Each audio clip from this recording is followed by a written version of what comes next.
Hey guys, it's Shara from Wood Shop Diaries, and today I'm going to show you how I made this basic bookshelf. Now, this video is going to be a little bit different than my normal videos because I'm normally just showing you how I assembled the piece. But I've actually had a lot of questions lately about my thought process and my design process to build something totally from scratch. So I thought, since this was such a basic project, that this might be a good one to just share some of my thoughts along the way, why I did the things that I did, and how I figured out the measurements I needed to make. So I hope you guys will enjoy diving a little bit deeper than normal into this project build with me. And if you don't care at all, that's fine too, because I'll still show you how the piece came together. As always, I do have the build plans linked below, and if you're ready to get building, let's go. I was building this project for a friend who asked me to make a shelf to store 6 identical baskets in. So I decided to just make a basic plywood box with a simple 2x2 frame at the bottom. Before I started building, I figured out my measurements and sketched a rough draft. Bear with me as I walk you through that process. My friend asked me to build a cabinet that was just like a very basic box with 6 cubbies for 6 baskets that she was going to place in. So my first thing was I needed the overall size of the baskets that she's planning to use. Now, normally I would like to have this basket in my hands first to measure myself the overall size of the basket, but in this case, we're just gonna cross our fingers and hope that the measurements given on Amazon are accurate. And those measurements were 12.6 inches tall and 12.6 in diameter. The basket is round. So to allow for a little bit of wiggle room, I'm going to make all of my cubes in my bookshelf 14 inches in the opening. So the first thing that I would do here is just simply sketch out this box. So it's going to look just like that.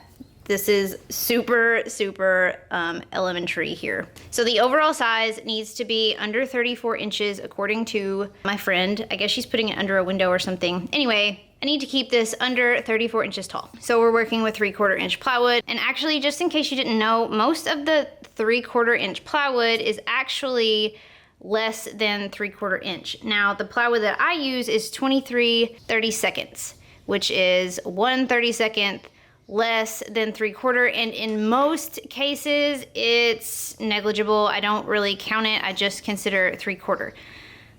So we're just going to use 3/4 to keep things easy. So if all of these boxes are 14 inches, then these side panels here are going to be 14 plus 14 plus the 3/4 inch for this board right here. So we've got 28 3/4 for the 2 outside panels right here. But also the middle panels are going to be the same. So I need 4 of these. And then I'm going to need a bottom panel that's going to be 14 plus 14 plus 14 plus 3/4 inch times 1, 2, 3, 4 pieces of plywood there equals, that's 45. So my bottom panel is going to be 45 inches. And then my top panel, I'm going to overhang on each side a 1/2 inch at the top, so it's going to be 46. And then I'm gonna need 3 pieces of 14 inch plywood for the shelves. Also, by the way, since I'm making these 14 inch openings, I'm also going to make this cabinet about 14 inches deep. So all these measurements are the lengths of the board, but I actually need the width of the boards to be 14 inches. I'll write it out all pretty just to make some better sense of it. 14 by 28 3/4 is going to be my sides and dividers. I need 1 14 by 45 for the bottom, 3 14 by 14 for the shelves, and 1, we'll say 14.5 by 46 for the top. That way the top can overhang the front a 1/2 inch and the sides a 1/2 inch. So this is what I need to find in my shop or to cut from a sheet. So let's see what we got. I had picked up a few sheets of plywood to use for this build and a few other upcoming projects. However, before I cut anything, I shopped my own workshop to find some scraps that I could use for some of the smaller pieces so that I wouldn't have to use a full sheet for this. In the building plans that I've linked below, I've included a plywood cut diagram to cut all of these pieces from a full sheet just to make things easier if you didn't have scraps to use. So I've got one piece here that can be used as one of the shelves. Got the same thing here, so this will be shelf 2. This can be a side panel. and so can this. So these will need to be cut down. And then this piece happens to be 14 exactly. What luck. So this will be the bottom and get a shelf and a side. So I'm gonna need to rip one more piece from the plywood to cover all of the pieces I'm gonna need. I'm gonna put this whole sheet of plywood up here, trim down a 14.5-inch wide piece so that way I can cut the top from it, and then I'll have to trim down the rest of it for the rest of my pieces to get 14, but anyway. So I got to work cutting down all of my pieces.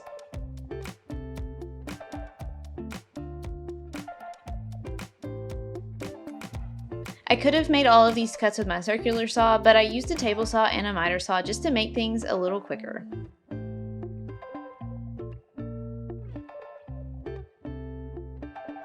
Got my 3 shelves, my 4 side panels / dividers, my top and my bottom, and I've labeled everything so that I can keep up with it, and I also know which side to edge band. I'm edge banding the edges that will be exposed. I'm actually going to be painting this project, so technically I could putty over these and just sand smooth, but I just prefer edge banding. I have a complete tutorial on my website about how to apply edge banding, but literally you just like heat up the glue. It's got glue on the back side of this, so you just use an iron, or I guess you could use other methods as well, but I just use this iron.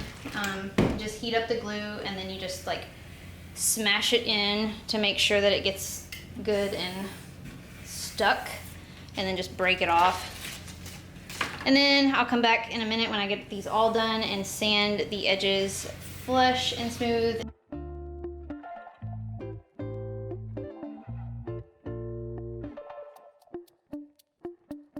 I kept things super simple here and just used wood screws and glue from the bottom side.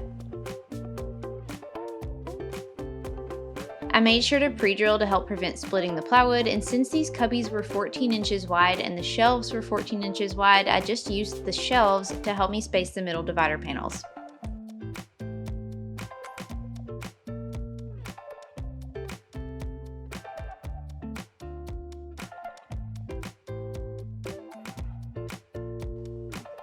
I also used these shelves again to help me space the center shelf 14 inches from the bottom panel and screwed it in place. Inevitably, even with the simplest builds, I still managed to screw something up. So in my mind, I was going to run stretchers between each of these sections so that I would have something to screw through to attach the top. In my mind, I was well aware that that was what my plan was, and then when I attached the shelf in here, I realized that I didn't account for the thickness. Like, I needed these to be another 3/4 inches taller for that thickness so that this opening would still be 14 inches square. Now, technically, I can still put this bar in here, and I think the baskets should still fit fine, but this opening will not be the same size as this opening, and of course, like, I could move these down and split the difference, but I'm just not going to. I think since I'm painting this project, I'm just gonna stick the top on and just screw it in from the top side straight into these divider panels.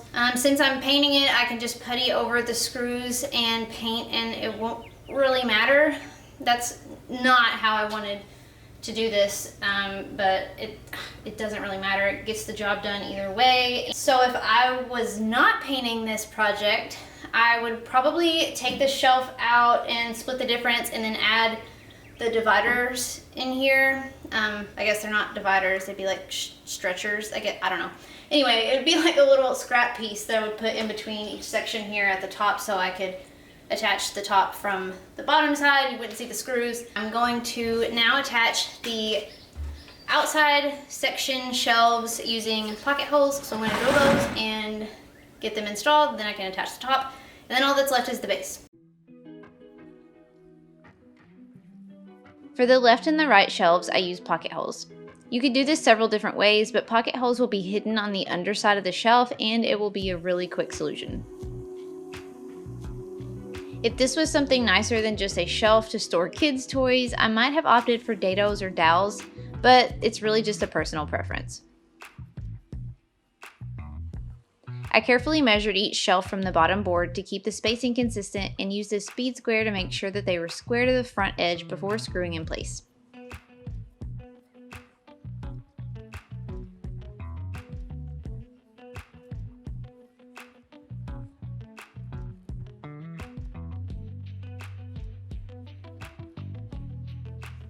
Once the shelves were in, I installed the top using wood glue and screws from the top side. I made sure to double check that the openings were still 14 inches and that there was equal overhang on both sides before pre-drilling and attaching. Now again, this is definitely not the ideal way to do things, but since this will be painted, these screws will be easy to putty over and you'll never know they were there.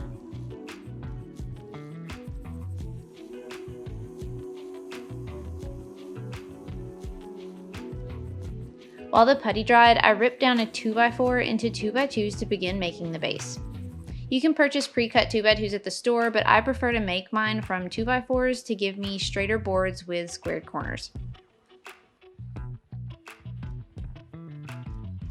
I had to keep the height of this 34 inches or less. Okay, if this is 30 1/4, we'll just make the legs 3 1/2 inches long. That'll give a 1/4 inch of wiggle room. Once I determined my leg height, I cut 4 legs and 4 pieces to complete the base frame.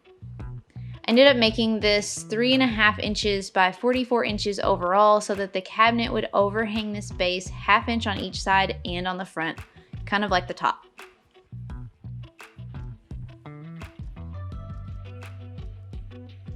I assembled the frame using wood glue and pocket hole screws, and by the way, when I'm using 2x2s, I found that wood glue and 1 screw per joint tends to do better than 2 screws. Whenever I use 2 screws, they are much more likely to split. But again, this is just a personal preference.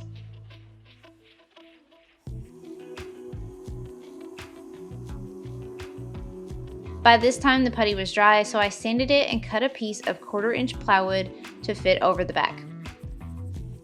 I used a roller and a brush to apply 2 coats each of primer and paint to both the shelf and the back panel. Once the paint was dry, I stapled the panel onto the back side and used a measuring tape to help me not miss the dividers because I did not want to have to touch up any paint if a staple went astray. Then I flipped it over to install the base frame. I made sure to pre-drill first and use 2-inch wood screws to attach the base to the shelf. And once that was installed, I flipped it back over and it was complete. By this time, the baskets had arrived from Amazon and I could test fit them. Thankfully, they fit perfect and I didn't have to completely redo this entire project. This was a really simple project and I hope you enjoyed watching it come together. If you'd like to build your own, don't forget to check out the building plans that I've linked below. And if you'd like to stay up to date on all the latest projects and DIYs, I'd love if you'd subscribe to my channel and follow along. Thanks so much for watching, friends, and until next time, happy building!